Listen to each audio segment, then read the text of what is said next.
Hi, I'm Glenn. Dave's behind the camera. We're the NC Beer Guys, and welcome to another episode of the NC Beer Buzz.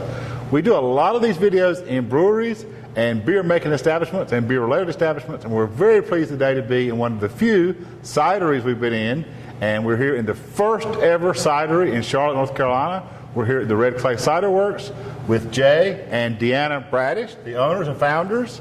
And we're just on the verge of getting open, so we want to encourage you guys to come in when you're in Charlotte on Clanton Rd on the south end. Yep. Try a new experience if you don't know ciders, and if you do know ciders, you will appreciate these. So let's get started and see what brought us to do a cidery in Charlotte. What's your background? How did it come to be? Well, home brewing. Okay. First of all, home brewing, home winemaking, and got into making cider in 99 or 2000. Deanna's parents had a couple apple trees and free fruit, so I ferment anything with sugar, and so that was back. Woodchuck was out at that point, but I was not really a cider drinker, so I started out making an apple wine, and it just kind of evolved into cider over the years. And what was the leap from home brewing and doing it as a hobby to thinking you want to step out and make it your life? Well, it basically was a hobby that grew out of control. We grew to having an apple day every year at our driveway where we're making a couple hundred gallons of cider and had, miniature versions of the equipment you see back here, and it was either, get another garage or an outbuilding to get busted by the stuff. That's right. Get in trouble or, go legit. The HOA might come looking someday, right? So. Yep, we had people constantly offering and wanting to buy it from us. Can I pay you for this? Because they were drinking more and more and more. I mean, we couldn't go to parties without them saying, "What? You didn't bring a can of cider? You didn't bring your cider." That's right. Can I? Hey, I'm having some friends over. Can I get a keg or a few bottles of your cider? So we'll pay you. So after enough people started offering to pay us, we started thinking, well, maybe we can make a living at it. Make a go of it. Yeah. So then in 2013, we went to the National Cider Conference called CiderCon, just to kind of check things out and then get the lay of the land, see what it was all about, and see if it was a possibility. And that's kind of grew from there. We went back in 14 and again this year just to get help with things. It's a good venue to get with other cider makers, wine makers, and everything to learn how to do this. So that's how we built our business plan from information we got from those folks, and what equipment to buy, the whole kind of overall plan. So let's talk about the equipment a little bit, and we'll jump around, I guess. But this looks a lot like we see in a brewery? Is it the exact same equipment or similar equipment in a different process? Or explain to our beer drinker friends the differences. It's similar. This is more like a winery. Cider is considered a wine. It's an apple wine. But for the most part, there is a certain segment of the cider market that is handled like wine. It's marketed like wine. Then the other segment is marketed like beer. So, in a brewery, you boil your grains to convert the starches into sugar. Here we grind the apples. Okay. Turn it into a. And is a cider always apple based? Is always apple product? The base is always apple. Okay. You can do it out of pears, but that's called perry. And then you can flavor the cider with other things, but the base is always apple. All right. And so from the point of getting the juice out of the apples, it's very similar to a brewery then. We're going to ferment it.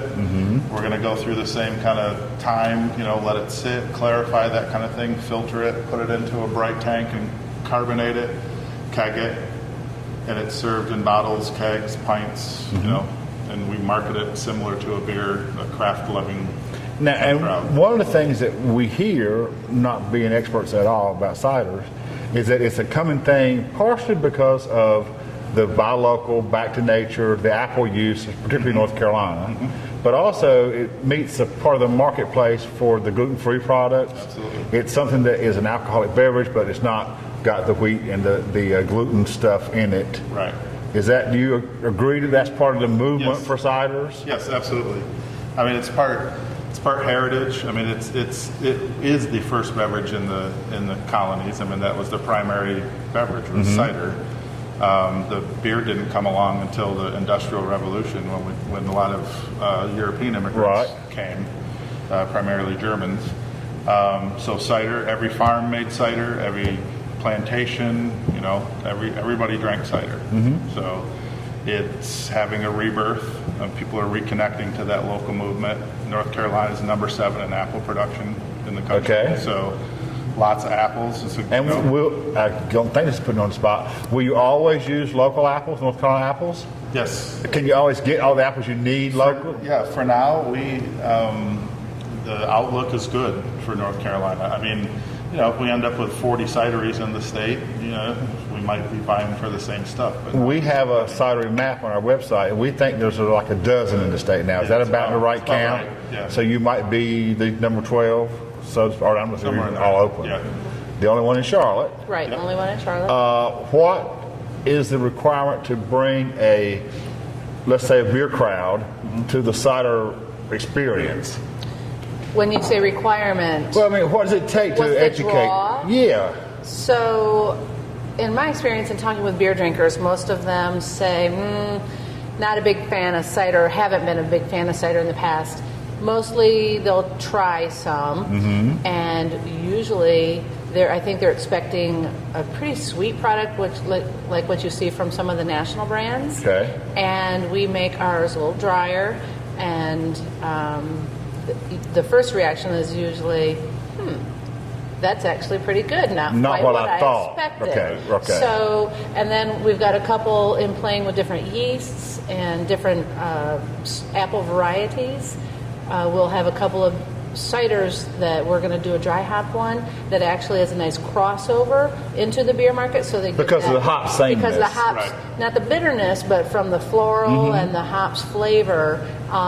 That'll, but it's still got a cider, but you can still taste the cider. So, one other thing that I see at barrel aged too. That's common. But at beer festivals, sometimes you get a really hoppy IPA and it just burns your taste buds up, and you just need a change of pace, like you would drink water in between or something. So the little bit of sweetness that the cider brings is a little bit of a palate changer, much like if you might drink a stout or something to change it up from an IPA, but not everybody likes a heavier stout. Right. So it's a lighter, more carbonated change of pace between the beer flavors sometimes. And you're going to have your ciders here, obviously. You have a distribution plan. You'll be out in some local accounts as well. Yes. On shelves and bottle packets and packaging issues. Is it distributed just like beer? Pretty much, yes. Yep. Same laws, tier situations, or I mean, it does have to go through. I mean, it has to be somebody that can distribute wine. because it's classified as in the wine, As a wine. family. Yeah, Right. so- but we can self-distribute like the breweries. But we can self-distribute like the breweries. And you're going to do that at first, I guess. Yeah. Yes. But you will. I jumped ahead of my question. There will be some of your product on the shelves at other places. Yes. Yes. Not just here. Correct. In kegs first, and then we hope by late summer to be in bottles and then potentially cans as soon as we can, have volumes generated enough where we can keep up with demand. And of course, we need to be able to supply our own taps Sure, first, right. and then throughout the Charlotte metro area is what our plan is by the end of the year. Now, is it true? Am I ahead of the legislature or not? They just changed something about the cider growler and packaging. Didn't that just happen, or is it not yet happened? It's We just heard that it got signed, and Okay, I haven't okay. looked up the documentation to see if the daily application. I thought I had heard that it is immediate. So So and that will allow you to growler fill ciders. Correct. And take them out, Correct. because you couldn't do that before because they weren't allowed to be done. I think as the producer, you could. It's the secondary market where It's you a could. secondary market that, Right. so if we were in a growler shop, say up the street, If you had a tap at they could not fill a growler. Of we cider. could supply, just like Bull City, one of our fellow cider makers, they've growlers are got full of their growlers down cider. here. They are actually packaging those in the cidery and then sending them out that way. If it's in the manufacturer's original packaging, then that's how you could But do I it. can't bring my empty back into anywhere except here. But now, I should be able to. should be able to. and we're allowed to, if you have a Red Clay empty, for example, we're allowed to take that, sanitize it, put it into our inventory for recirculation, and swap you out a clean, fresh growler. And speaking of growlers and take home, is the shelf life about the same as beer? Like we know, you open a growler and you need to get to it in a little bit of time. Yeah, I mean, just with anything, you open that growler, you start to lose some of the carbonation, and it changes the flavor just like it does with beer. So freshness matters, yeah, which is part of your appeal. Buy a local, fresh-made cider. Yes. Because I guess a lot of this stuff we get from the so-called national cider brands is not but so fresh, obviously, because it's come from somewhere away. Right. I mean, and we don't. I mean, I don't want to knock the national cider brands. They're putting cider on the map for a lot of people, right. Which then makes them look around and see, maybe who's doing this local. So, they're helping us get the word out. Yeah, the more people are aware of ciders in general, Absolutely. the better off you should be. Exactly. But and you can drive off that market, you hope, because you'll be the only local option. Right.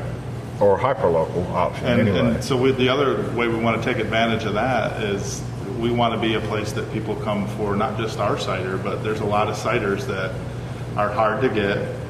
You might be only able to get them in Raleigh or maybe in one shop in Charlotte. So we've got some retail space. Okay. So you'll have other ciders here, not just yours. Right. And we'll have guest taps of regional ciders because we want to help promote the whole cider cider market. Great. So good. And a couple local craft beers too. Just you'll have some beers on tap just for the beer crowd. For the guy that doesn't want the cider, and so. Now, so for our friends who want to come in, when do you think you'll be open? As far as what hours of the days, and do you know yet the tap room hours? For hours of the week, we're going to be open on Wednesday and Thursday evening between 4 and 9. Friday we'll open at 3 to 10. Saturday noon to 10, and Sunday noon to 6. And you'll have a similar experience to what our viewers are used to in the breweries. There might be a food truck nearby. Yep. There might be loud music going on in the venue. in a So while, the same yep. kind of experience that we're kind of used to in a That's brewery. what we're going for. Yep, cornhole. Yeah. We got a shuffleboard table that I'm not sure anybody else has one of those. Okay, good. And dog friendly or? Dog friendly. Family friendly? Family friendly, yeah. Great. Good. Good. Yep. So it must be so exciting to be there finally. It is. I mean, you're right on the verge of doing something that you've been planning and thinking about for. These things don't happen overnight. No, they don't. No. So how long have you been knowing you're going to do this? We've been serious about it for 2 years. 2.5 years, I'd say. And then seriously started looking for space probably 2 years ago, a little over 2 years ago, and then we've actually been in this space a year this month.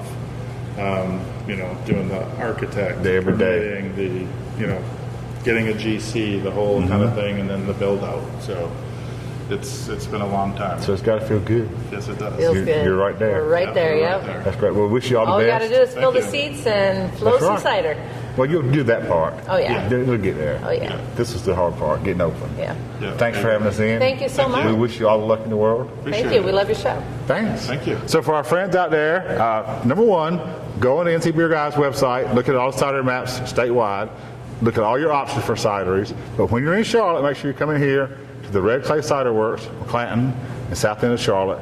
Give Jay and Deanna a look up, or there'll be some other great people here if they're not here. If they've worked so hard during the day, they had to go home. But give ciders a try. If you're a beer drinker, at least let's see what the rest of the world has to offer you. This is Dave and Glenn for the NC Beer Guys with another episode of NC Beer Buzz, and we remind you to drink local and keep your beer dollars in North Carolina.